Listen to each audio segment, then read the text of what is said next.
नमस्कार, मैं सुधीर चौधरी। नॉलेज दृष्टि में आपका स्वागत है। समझौता अभी पक्का भी नहीं हुआ, लेकिन पश्चिमी मुल्कों ने पहले ही हंगामा शुरू कर दिया है।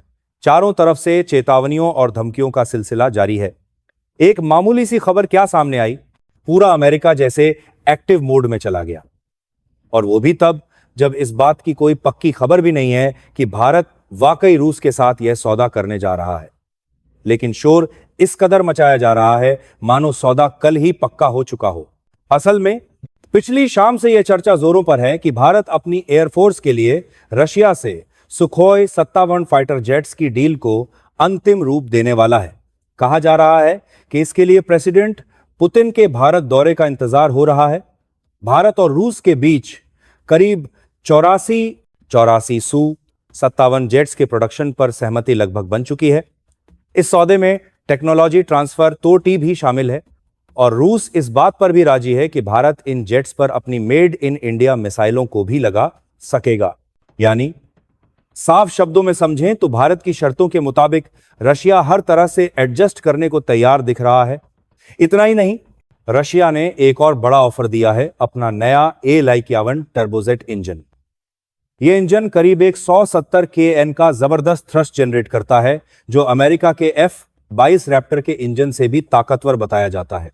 अगर यह इंजन भारत को मिला तो भारत का एम से एम का प्रोग्राम आसमान छू लेगा। तब चीन और अमेरिका दोनों के लिए इंडियन एयरफोर्स को चुनौती देना मुश्किल हो जाएगा। शायद यही कारण है कि अमेरिका के तेवर अचानक बदल गए हैं। इस पूरी खबर को विस्तार से समझते हैं, लेकिन उससे पहले इस वीडियो को एक लाइक दें और चैनल को सब्सक्राइब जरूर कर लें। दरअसल हुआ यह कि जैसे ही वॉशिंगटन में यह भनक लगी कि भारत जल्द ही सुखोई 57 पर कोई बड़ा फैसला ले सकता है, वहां के नेताओं ने बयान देने शुरू कर दिए। रिपोर्ट्स के मुताबिक पुतिन की भारत यात्रा में यह डील साइन हो सकती है और इसी बात से व्हाइट हाउस में बेचैनी बढ़ गई। ट्रंप एडमिनिस्ट्रेशन के पूर्व सलाहकार पीटर नवारो ने भारत को सीधी धमकी दे डाली है। उन्होंने कहा कि भारत को रूस से कोई भी डिफेंस डील करने से पहले काटसा काटसा कानून को नहीं भूलना चाहिए। अगर भारत इस सौदे पर आगे बढ़ा तो अमेरिका कड़े आर्थिक प्रतिबंध लगा सकता है। उनके मुताबिक अगर ये प्रतिबंध लगे तो भारत ब्लैकलिस्ट हो जाएगा, ना उसे वीजा सपोर्ट मिलेगा, ना फाइनेंशियल मदद और ना ही कोई टेक्नोलॉजी लाइसेंस। यानी नवारो ने काटसा को भारत के लिए बर्बादी जैसा बता दिया है। यह काटसा कानून 2017 में ट्रंप प्रशासन ने लागू किया था। इसका मुख्य मकसद दुनिया के देशों को रूस से बड़े हथियार खरीदने से रोकना था, ताकि रूसी डिफेंस टेक्नोलॉजी उन देशों तक न पहुंचे जो अमेरिकी टेक्नोलॉजी को टक्कर दे सकते हैं। अमेरिका को चिंता है कि अगर भारत रूसी सिस्टम्स के साथ गया तो उसकी अपनी आर्म्स पॉलिसी निष्प्रभावी हो जाएगी। अमेरिका की नाराजगी की एक बड़ी चिढ़ यह भी है कि भारत ने पहले अमेरिका के F-35 फाइटर जेट के प्रस्ताव को खारिज कर दिया था। ट्रंप चाहते थे कि भारत ये जेट खरीदे, लेकिन भारत ने अपना अलग रास्ता चुना। ऊपर से भारत ने अमेरिकी टैरिफ पॉलिसी को भी नहीं माना और अब अगर भारत Su-57 को चुनता है तो नेटो देशों के बीच अमेरिका की इज्जत पर सवाल उठ सकता है।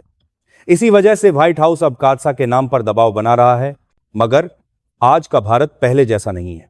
यह देश अब किसी की धमकियों से डरने वाला नहीं है।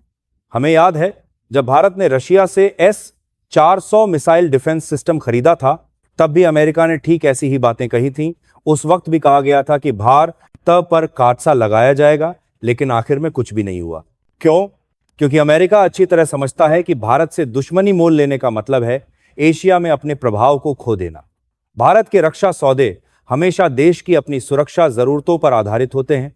यहां की सरकारें जानती हैं कि सेना को ताकतवर बनाने के लिए सिर्फ एक देश पर निर्भरता ठीक नहीं है। रूस भारत का एक परखा हुआ और पुराना रणनीतिक सहयोगी है, जिसने मुश्किल वक्त में हमेशा साथ दिया है, जबकि अमेरिकी नीतियां हमेशा अपने मतलब के हिसाब से बदलती रही हैं।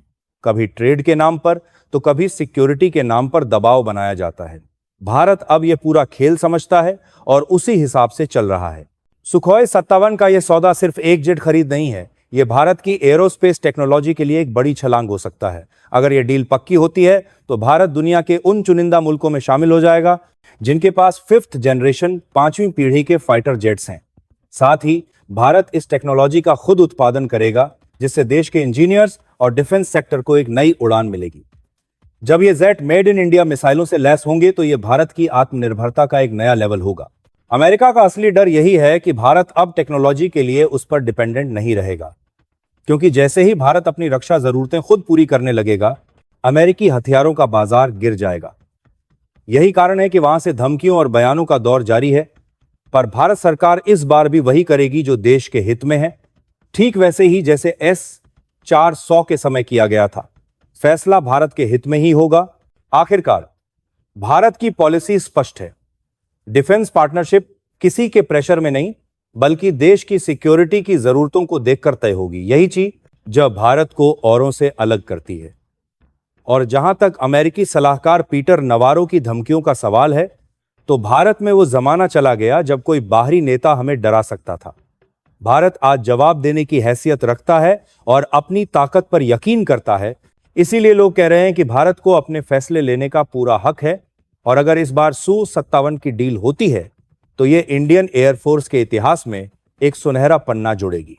अगर यह समझौता फाइनल होता है तो भारत को केवल फाइटर जेट नहीं, बल्कि उसे बनाने की पूरी टेक्नोलॉजी मिलेगी।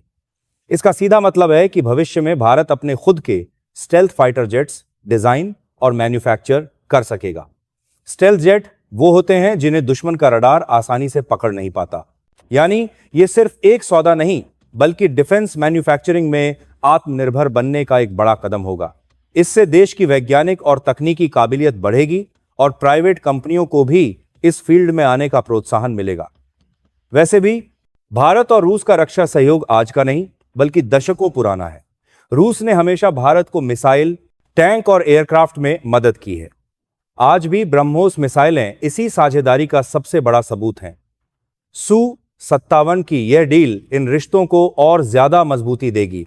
यह दिखाता है कि भारत अपने भरोसेमंद दोस्तों के साथ खड़ा रहना जानता है, भले ही दुनिया की राजनीति कैसी भी हो।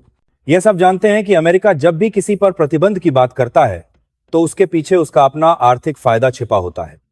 वही अमेरिका तुर्की या सऊदी अरब को रूस से डील करने पर कुछ नहीं बोलता, लेकिन भारत पर दबाव बनाता है। फिलहाल इस वीडियो में इतना ही, लेकिन आप इस पूरे मामले पर क्या सोचते हैं? खास तौर पर पीटर नवारो की भारत को दी गई धमकी पर अपनी राय कमेंट सेक्शन में जरूर दें। इस वीडियो को लाइक करें और अपने दोस्तों के साथ शेयर करें ताकि उन्हें भी यह जानकारी मिले, और ऐसे ही जानकारी भरे वीडियो देखने के लिए चैनल को सब्सक्राइब करना ना भूलें।